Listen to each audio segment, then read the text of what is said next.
La théorie des jeux de John von Neumann fournira des probabilités sur la plus ou moins grande envie de coopérer des deux blocs et des stratégies pour y arriver.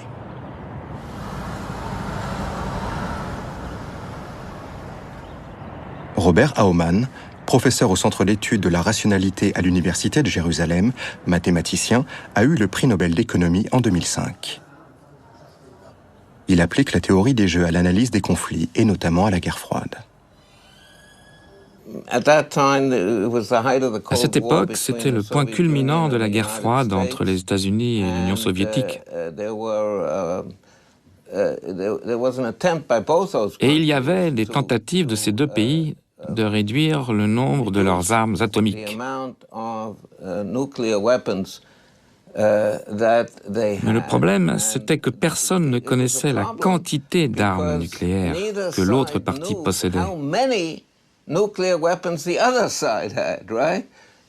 Bien qu'on puisse en principe contrôler la destruction d'armes atomiques, la question principale n'est pas combien on en détruit, la question principale c'est combien il en reste.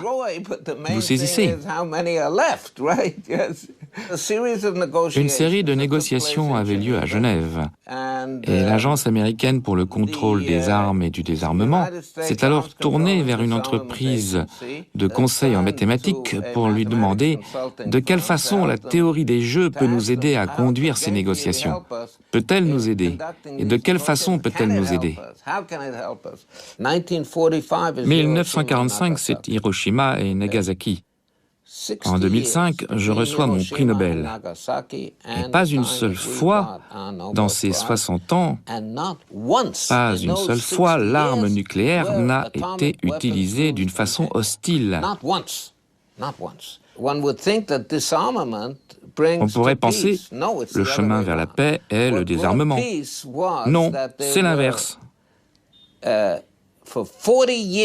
chemin vers la paix, c'est que pendant, disons, 40 ans, entre 1948 et 1988 ou 1989, c'est que pendant 40 ans, il y avait des avions dans les airs, armés de têtes nucléaires, 24 heures sur 24, 365 jours par an, dans les airs, tout le temps.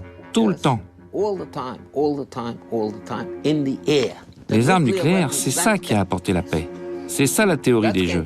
Ce n'est pas très compliqué à comprendre.